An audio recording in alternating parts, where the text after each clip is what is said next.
तो स्वागत है गाइस आपका आज के हमारी सीएसएस के नेक्स्ट पार्ट में। हमने सीएसएस का बेसिक्स पहले जो हमारा प्रीवियस पार्ट था उसमें हम कवर कर चुके हैं। सो आज हम इसमें जानेंगे सीएसएस के नेक्स्ट स्टेप की तरफ हम बढ़ेंगे, जिसमें हम सीएसएस के बॉक्स मॉडल्स और बाकी इंपॉर्टेंट टैग्स के बारे में जानेंगे। तो जैसे कि हम सीएसएस के बारे में आज क्या क्या जानेंगे और क्या क्या हम यूज़ करेंगे सीएसएस के टैग्स में, तो आइए शुरू करते हैं। तो पहले हम जानेंगे बॉर्डर के बारे में कि बॉर्डर कैसे सेट करते हैं। देन हम सेकंड जानेंगे बॉर्डर रेडियस कैसे सेट करते हैं। और थर्ड हम जानेंगे कि उसमें पैडिंग हम कैसे देंगे, पैडिंग। देन फोर्थ में हम जानेंगे कि उसमें मार्जिन कैसे देते हैं। सो आज हम ये चारों टैग्स अभी कवर करेंगे और इसके अलावा भी हम बाकी के टैग्स भी कवर करेंगे। सो हम स्टार्ट करते हैं। तो सबसे पहले हमें एक एडिटर की ज़रूरत रहेगी जिसमें हम हमारा कोड लिखेंगे, जिसको हम बोलते हैं विजुअल कोड। इसमें हम हमारे सीएसएस के टैग्स और जो हमारे एचटीएमएल होते हैं, जो एचटीएमएल की फ़ाइल है, वो हम वीएस कोड के अंदर लिखेंगे। ये मैंने हटा दिया। ये हमारा वीएस कोड है जिसके अंदर हम हमारी एचटीएमएल फाइल्स बनाएंगे और उससे हम सीएसएस को लिंक करके सीएसएस के टैग्स उस पर इम्प्लीमेंट करेंगे। तो उसके लिए सबसे पहले हम एक नई फाइल बनाएंगे, इसको हम सेव करेंगे। आप डेस्कटॉप पे सेव कर सकते हो या आप अगर कुछ नया फ़ोल्डर बना रहे हो तो उस पर सेव कर सकते हो। सो मैं इसको डायरेक्ट डेस्कटॉप पे ही सेव करूँगा और index.html उसका एक्सटेंसन रहता है, जो मैंने पहले की वीडियो में बताया था, शायद आपको याद होगा तो। सो हमने HTML को ले लिया है क्योंकि हमें CSS लिखने के लिए HTML की ज़रूरत पड़ेगी। तो HTML कोड लिखते मैंने आपको बताया था कैसे लिखते हैं, या इसका शॉर्ट भी बताया था कि आप ये उल्टा ही लगा के डायरेक्ट HTML का कोड लिख सकते हो। बॉयलर कोड है, पहले से जनरेट रहता है VS कोड में। तो इसमें एक और हम न्यू फाइल बनाएंगे CSS की, जिसको हम सेव index.css के नाम से ही सेव करेंगे। CSS जैसे HTML का एक्सटेंसन रहता है .html, वैसे ही CSS का एक्सटेंसन रहता है .css। सो हमने इसको सेव कर दिया है और अब हमें जो हमारी CSS वाली फ़ाइल है उसको HTML से लिंक करना रहेगा, जो मैंने बताया था कि हम लिंक वाले टैग का यूज़ करेंगे। लिंक में हम रिलेशनशिप बताएंगे कि उसकी क्या है, स्टाइल सेट। देन उसको फिर लिंक करेंगे हम, जो हमारा नाम है वही हम इसमें एंटर करेंगे, index.css। देन ये हमारा सेव। अब हम इसको हमारे ब्राउज़र में ओपन करते हैं फाइल को, HTML फाइल को।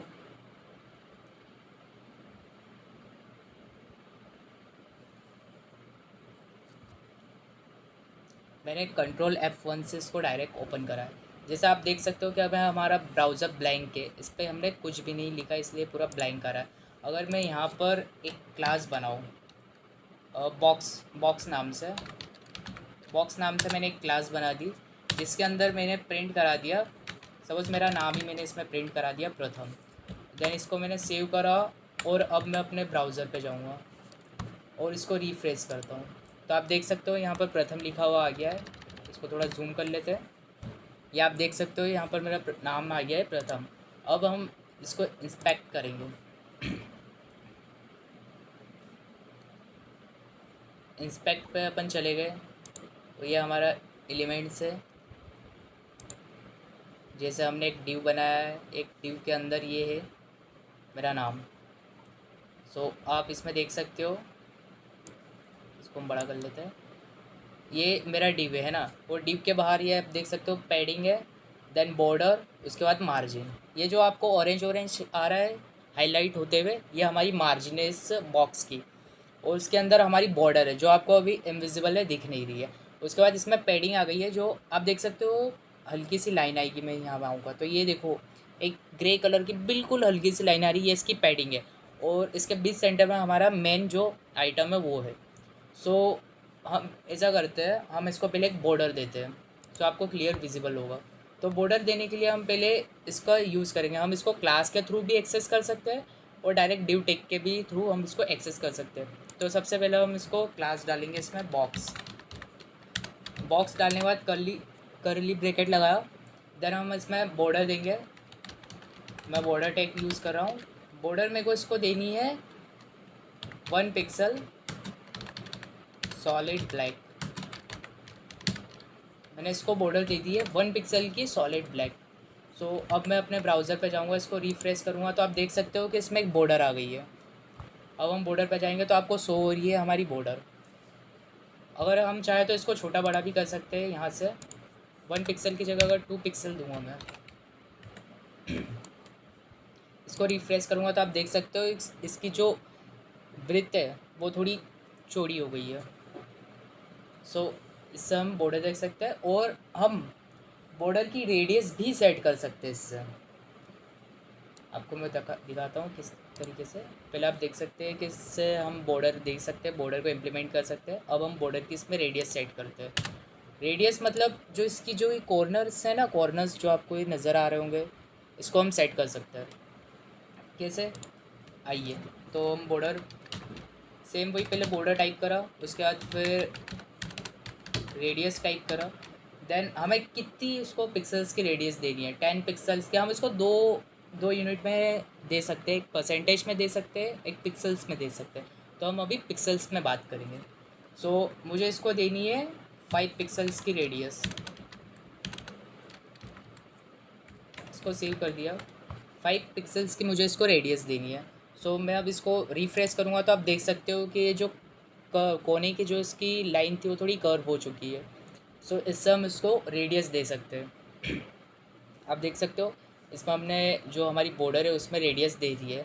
अब ऐसे ही हम इसमें पैडिंग दे सकते हैं कि हमें इसको पैडिंग देनी है। मतलब पैडिंग मतलब आप समझ सकते हो कि ये जो हमारा कंटेंट है इसको हम थोड़ा साइड में भी कर सकते हैं, इसको पैडिंग देके। मतलब जो इसके आइट साइड में जो एरिया है वो थोड़ा बढ़ जाएगा। किस तरीके से, आइए देखते हैं। हम इसको राइट से भी पैडिंग दे सकते हैं, इसको लेफ़्ट से भी पैडिंग दे सकते हैं, टॉप से भी पैडिंग दे सकते हैं और बॉटम से भी पैडिंग दे सकते हैं। सो अभी मैं बताता हूँ आपको किस तरीके से। अगर मुझे इसको पैडिंग देनी है, सपोज़ मुझे इसको पूरे की बात करते हैं, अगर मुझे इसको चारों तरफ से और 10 पिक्सल की पैडिंग देनी है तो मैंने 10 पिक्सल दे दिया। देन इसको अब हम रिफ्रेश करेंगे तो आप देख सकते हो कि इसको 10 पिक्सल्स की राइट से भी पैडिंग मिल चुकी है, लेफ़्ट से भी पैडिंग मिल चुकी है, टॉप से भी 10 पिक्सल्स की इसको पैडिंग मिल चुकी है एंड बॉटम से भी इसको 10 पिक्सल्स की पैडिंग मिल चुकी है। सो हमें पैडिंग का यूज़ आ गया है, समझ के पैडिंग किस तरीके से यूज़ होती है। अब ऐसे ही हम इसको डायरेक्ट भी इसमें लेफ़्ट राइट में हमें कितनी पैडिंग देनी है वो भी दे सकते हैं। जैसे मान लो मुझे इसको देनी है, टॉप से मुझे देना है इसको 2 पिक्सल्स का पैडिंग, देन फिर मुझे राइट से देना है 4 पिक्सल्स का पैडिंग, देन फिर मुझे बॉटम से देना है 2 पिक्सल्स का पैडिंग और फिर मुझे लेफ़्ट से देना है 5 पिक्सल्स का पैडिंग देना है। तो हम इसको इस तरीके से हम इसको है ना सीक्वेंस में दे सकते हैं अलग अलग करके कि किस में कितनी पैडिंग देना है। जैसे कि जो हमारा पहला वाला ये 2 पिक्सल से ये टॉप के लिए, ये हमारा टॉप के लिए, ये हमारा राइट में यूज़ होता है और जो हमारा सेकंड वाला है वो हमारा बॉटम में यूज़ होगा और जो लास्ट वाला है वो लेफ़्ट में यूज़ होगा। मैं इसको अरेंज कर देता हूँ ताकि आपको ठीक से क्लियर हो पाए, है ना। इस तरीके से ये हमारा टॉप में रहेगा, ये राइट का है, ये हमारा बॉटम का है और ये हमारा लेफ़्ट का है। सो अब हम इसको सेव करके हमारा आउटपुट देखते हैं। इसको हम रिफ्रेश करते हैं तो आप देख सकते हो मुझे पैडिंग कितनी मिली है। मैंने जो पैडिंग दी है उस हिसाब से अरेंज हो चुका है। अगर मैं इसको राइट में से मतलब लेफ़्ट में से और पैडिंग दूँ तो आप देख सकते हो, अगर मैं इसको कर दूँ और 10 पिक्सल ही कर दूँ पैडिंग तो आप देख सकते हो। इसको मैं रिफ्रेश करूँगा तो देखो लेफ़्ट में से 10 पिक्सल्स ये थोड़ा राइट की तरफ आ चुका है। तो ऐसे हम इसमें पैडिंग दे सकते हैं और सेम ऐसे ही हम इसमें मार्जिन भी दे सकते हैं। मार्जिन ये वाला हिस्सा जो आप समझ रहे हो ऑरेंज ऑरेंज आ रहा है, अपन को कहाँ से कितनी मार्जिन देनी, मतलब आपको बॉक्स मॉडल को कितना ऊपर नीचे करना है। और चलो हम इसको पहले एक बॉक्स की तरह बना लेते हैं ताकि आपको और क्लियर हो पाए। तो इसके लिए हम इसको पहले हाइट दे देंगे।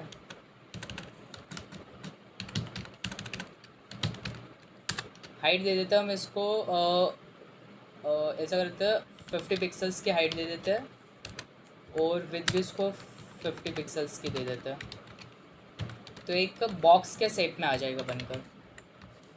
इसको हम रिफ्रेश करेंगे तो आप देख सकते हो एक बॉक्स में आ गया, और जो हमारा कंटेंट है इसको हम सेंटर में ले आते हैं। Align item, align content centre करना था। अलाइन कंटेंट हमने इसको सेंटर कर दिया है ना। ये दो अभी हम हटा देते हैं।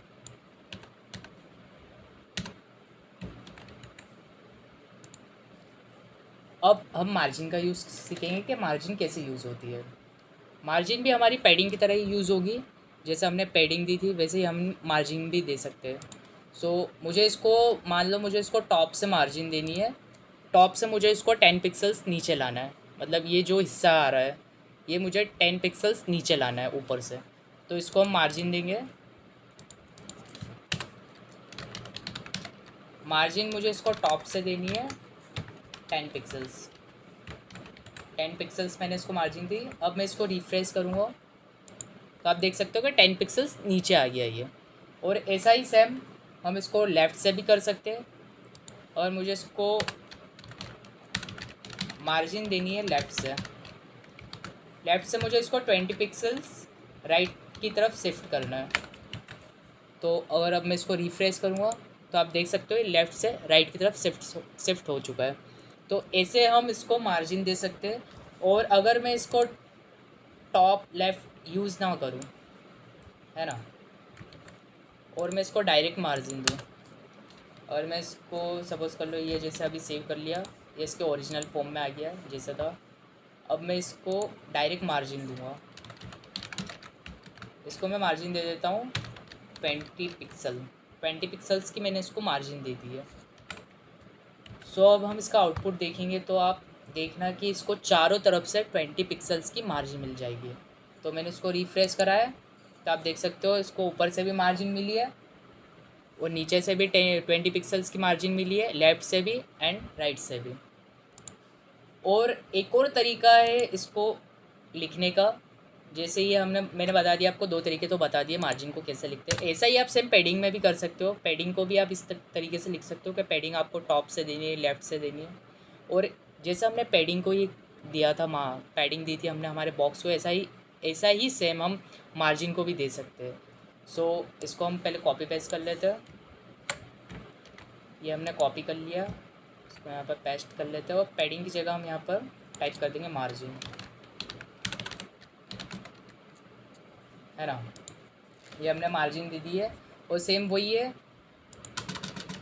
ये हमारा टॉप, ये हमारा राइट, ये हमारा बॉटम एंड देन ये हमारा लेफ़्ट। ओके, सो अब हम देखते हैं हमारे बॉक्स को कितनी मार्जिन मिलती है। सो आप देख सकते हो हमने राइट से कुछ और मार्जिन दी थी, लेफ़्ट से कुछ और मार्जिन दी थी, टॉप से कुछ और मार्जिन दी थी एंड देन बॉटम से हमने कुछ और मार्जिन दी थी। तो उस तरीके से सेट हो चुका है। और अगर मैं इसको पैडिंग दूँ राइट की तरफ से, जैसे मैं इसको राइट की तरफ से देना चाहूँगा 10 पिक्सल्स की पैडिंग, इसको रिफ्रेश करता हूँ तो आप देख सकते हो कि मेरा जो नेम है वो बिल्कुल सेंटर में आ चुका है, बिकॉज़ मैंने इसको पैडिंग दी भी है दोनों तरफ से। सो आई होप कि आपको समझ आ चुका होगा पैडिंग, मार्जिन और बॉर्डर्स के बारे में। और बॉर्डर हम अलग तरीके से भी सेट कर सकते हैं। ये सॉलिड थी, सॉलिड के अलावा भी हम दूसरी यूज़ कर सकते हैं।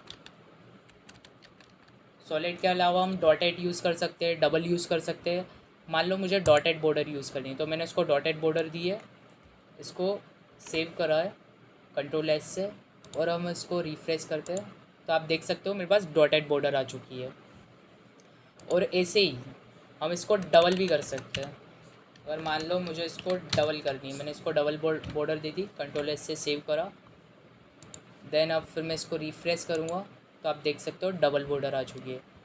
तो इससे आप इसको अलग अलग तरीके से बॉर्डर दे सकते हो। सो यह हमारा बॉक्स मॉडल कंप्लीट हो चुका है। सो अब हम आगे के टेक्स्ट के बारे में जानेंगे। सो अब हम स्टार्ट करेंगे डिस्प्ले प्रॉपर्टीज़ के बारे में जानेंगे कि डिस्प्ले प्रॉपर्टीज़ क्या होता है CSS में। तो उसका यूज़ करने के लिए हमारे पास डिस्प्ले की प्रॉपर्टीज़ रहती है, जो पहली होती है इनलाइन एंड सेकंड होती है हमारी ब्लॉक, और थर्ड होती है हमारी इनलाइन ब्लॉक,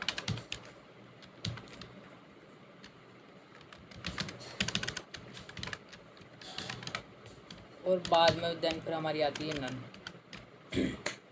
तो अब हम जानेंगे कि इस प्रॉपर्टी का कैसे यूज़ होता है CSS में। सो पहले हम हमारे कोड एडिटर में आ गए। इसमें एक हम डिव क्रिएट कर लेते हैं, जिसमें हम टाइप करेंगे दिस इज़ अ डिव।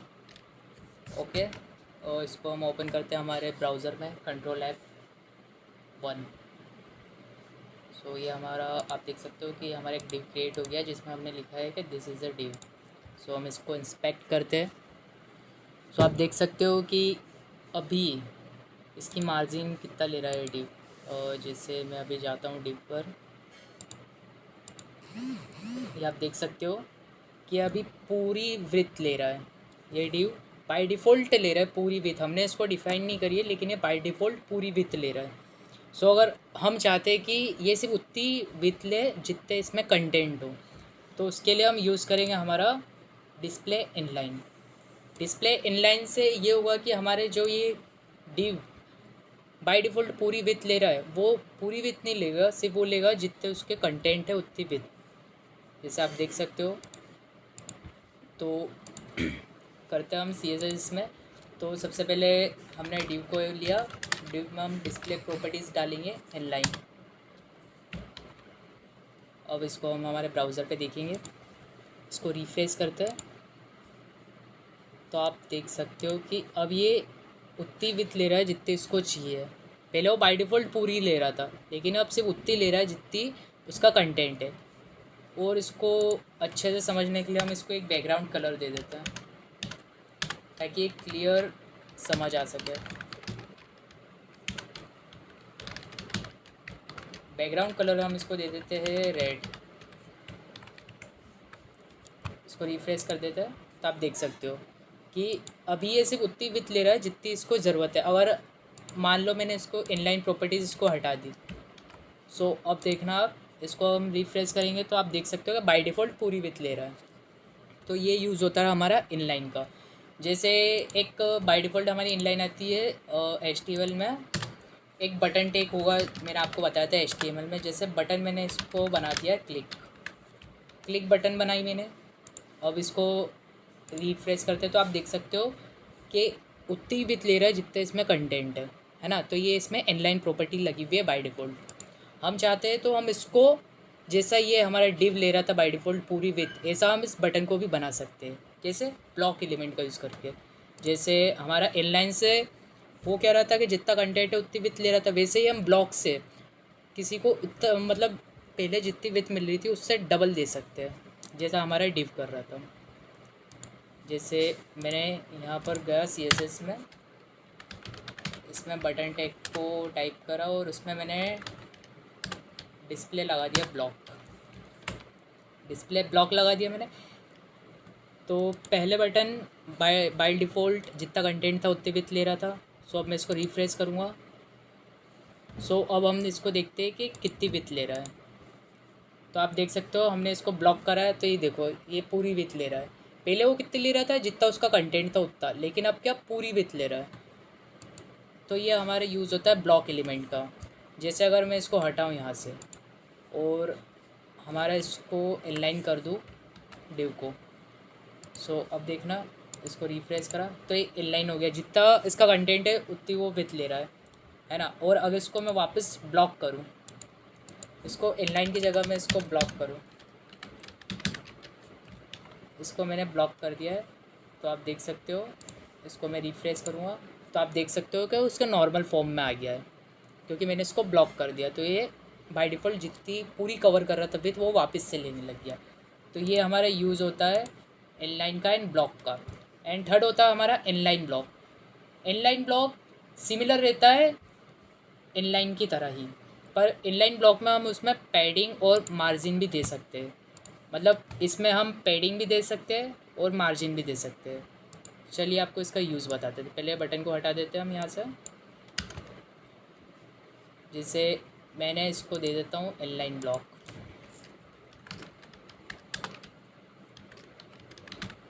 मैंने इसको इनलाइन ब्लॉक दे दिया है। इनलाइन ब्लॉक हो गया है ना। अब मैं इसमें पैडिंग भी दे सकता हूँ और मार्जिन भी दे सकता हूँ। सपोज़ करो मैं इसको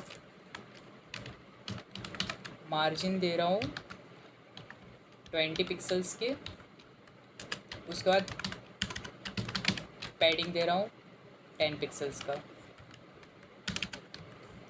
ओके, अब मैं इसको रिफ्रेश करता हूँ तो आप देख सकते हो है वो इनलाइन है, पर इसमें मैंने इस बार पैडिंग भी दी है, मार्जिन भी दी है, और ये ब्लॉक एलिमेंट की तरफ बिहेव नहीं करा, इनलाइन में ही रहा। बट इनलाइन और अगर हम ब्लॉक का यूज़ करेंगे तो उसमें हम पैडिंग नहीं दे सकते ना मार्जिन दे सकते हैं। तो इसलिए अगर हमें पैडिंग और मार्जिन देनी है तो हम इनलाइन ब्लॉक का यूज़ करेंगे। आई होप आपको इतना क्लियर हुआ होगा।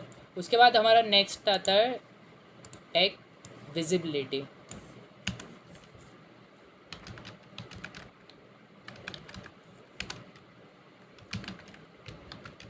विजिबिलिटी आपको क्या रखनी है वो हम इससे रख सकते हैं। अगर आपको कुछ हिडन करना है तो आप इसको हाइड भी कर सकते हो। जैसे मैं यहाँ पर कुछ टाइप करूँगा, जैसे मैंने यहाँ पर कुछ रैंडम कुछ भी टेक्स्ट टाइप कर देता हूँ। लॉरेम करके एक टेक्स्ट है, बाय डिफ़ॉल्ट रहता है, वो मैंने यहाँ पर टाइप करा है ना। अब मैं इसको रिफ्रेश करूँगा तो आप देख सकते हो यहाँ पर मेरे पास टेक्स्ट आ चुका है ना। अब मैं चाहता हूँ कि इसकी जो विजिबिलिटी है वो हिडन हो जाए, मेरा टेक्स्ट रहे वहाँ पर वो किसी को दिखे नहीं। तो उसके लिए मैं इसकी विजिबिलिटी को हिडन कर सकता हूँ। जो इसकी विजिबिलिटी है उसको मैं हिडन कर देता हूँ। मैंने इसको हिडन कर दिया है। अब मैं मेरे ब्राउज़र पे जाके इसको रिफ्रेश करूँगा तो हाइड हो जाएगा, बाकी रहेगा वहीं। जैसे मैंने इसको कर दिया तो ये हाइड हो गया, बाकी है पूरा वहीं। समझ आ गया होगा, आई होप आपको क्लियर हुआ होगा। बाकी मेरा कंटेंट पूरा यहीं पर है, बस वो दिख नहीं रहा है। जैसे मैंने उसको मार्जिन दी थी वो दिख रहा है, टेक्स्ट फॉन्ट दिख रहा है 16 पिक्सल का है, टाइम्स न्यू रोमन, पर वो हाइड है।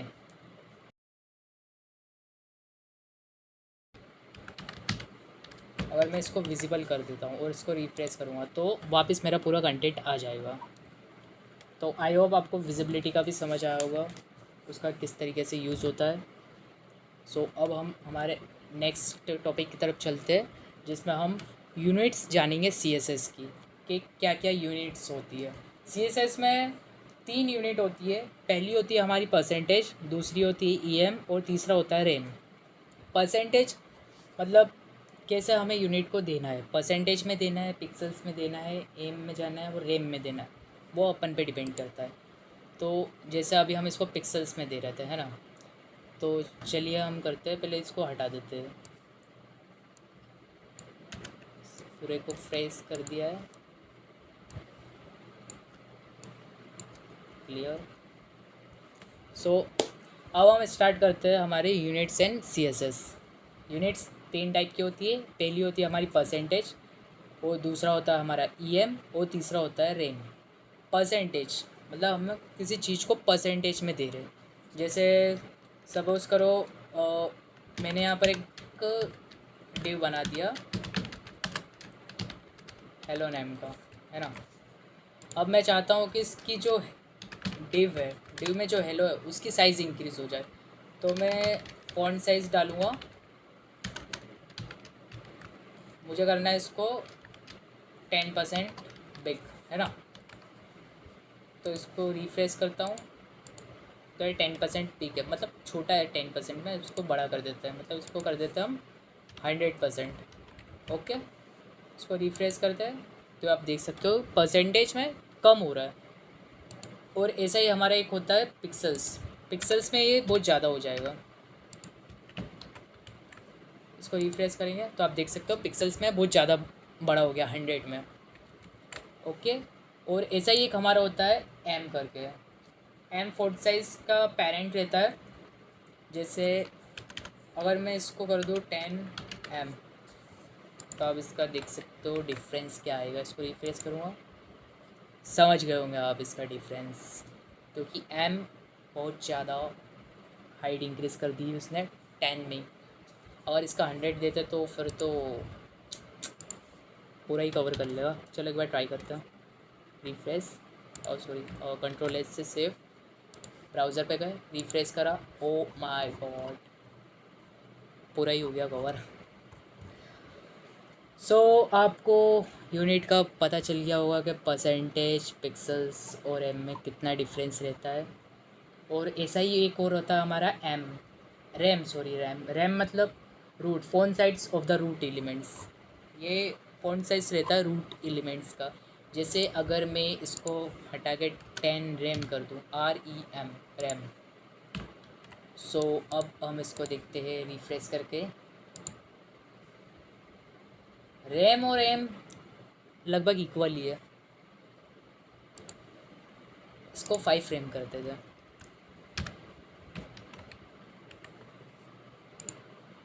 समझ गए होंगे आपको, डिफरेंस सब क्लियर हो गया होगा। हमने प्रैक्टिकल यूज़ करा तो कौन सा फ़ॉन्ट साइज़ कितना इंक्रीज़ करता है। बाकी अगर आपको इसकी डेफिनेशन देखनी है तो आप MDN की वेबसाइट पर जाके इसकी क्या आप किसी भी प्रॉपर्टीज़ के बारे में जान सकते हो जो आपको जानना है। सो